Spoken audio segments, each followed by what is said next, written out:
किया है, क्योंकि आज तक का इतिहास है कि आमने सामने की लड़ाई में पाकिस्तान भारत से जीत नहीं सकता है।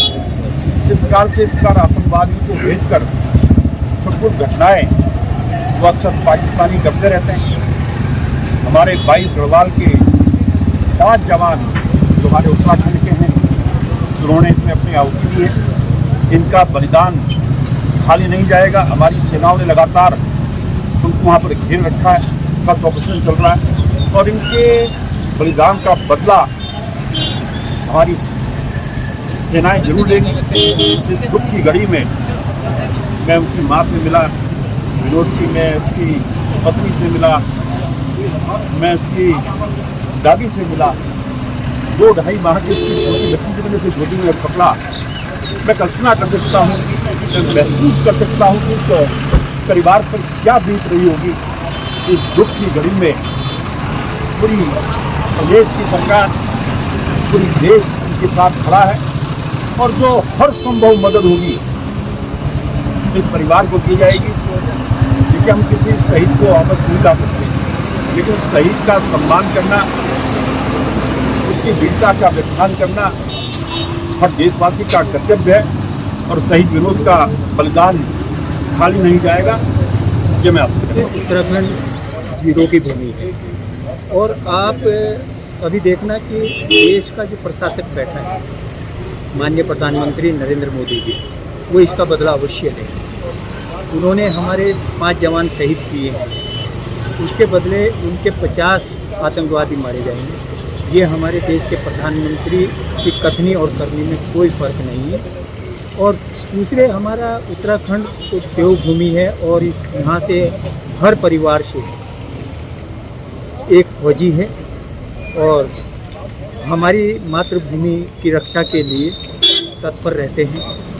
विनोद भंडारी जी की आज शहादत हुई है, उसमें यहाँ पर सब भी लोग शोकाकुल हैं और बड़ा दुख हुआ है, क्योंकि उनकी 3 साल की बेटी है, 4 साल का बेटा है। वह भी अपने घर में रह सकते थे, परंतु नई मातृभूमि की रक्षा के लिए उन्होंने अपना सर्वोच्च बलिदान दिया है। मैं अपनी ओर से उनको सर नमन करता हूँ। उनकी 3 माह की बेटी है और 4 माह का उनका बेटा है और वह अपने परिवार के इकलौते बेटे हैं। 3 बहनें हैं उनकी और वो अकेला भाई है।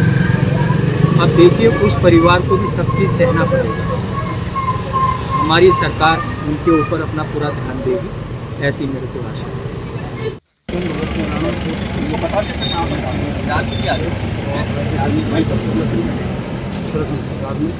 और जो आज कल जो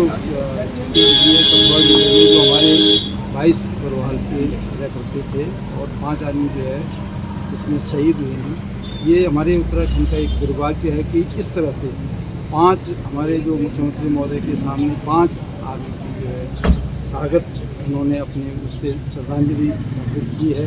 लेकिन हमारे उत्तराखंड के लिए बहुत ही क्षतिदार हादसा है।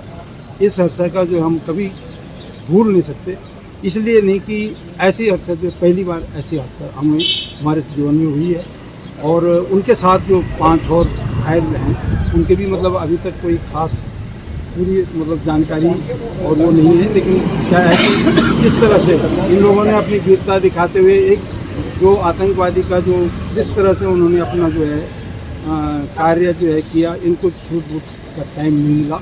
इसलिए नहीं तो आज जो है जितने ये 5 हमारे शहीद हुए, 5 का हम 4 गुना की इस तरह से हमारी जो है भारतीय सेना की एक जो है रस्म है कि अगर हम 5 है तो 5 की जगह हम 4 गुना जो है वो करेंगे। लेकिन क्या है कि ये सब हमारे एक ही जो है उत्तराखंड के थे। ये हमारे बहुत हमें पूर्व सैनिक के संगठन के द्वारा हम इस बात को जो है सरकार को, केंद्र सरकार को रखेंगे कि इस तरह की जब घटना इस तरह से हो जाता है, जो दूसरा हैवी हो जाता है। हालांकि हमारी सरकार का अभी तक मतलब छूट है, लेकिन क्या एक अकस्मात इस प्रकार से एक होना, ये किसी का भी बता नहीं सकते कि क्या हुआ है। लेकिन इस तरह के से निपटने के लिए ज़रूर सरकार, केंद्र सरकार, राज्य सरकार को पूरी पैरवी, हम पूरे पूर्व सैनिक इसका एक प्रस्ताव भी जो है सरकार को, केंद्र सरकार को देंगे कि इस तरह समय आ गया है, समय पे जो है काम होना चाहिए, नहीं तो ये हादसाएँ होती रहेंगी।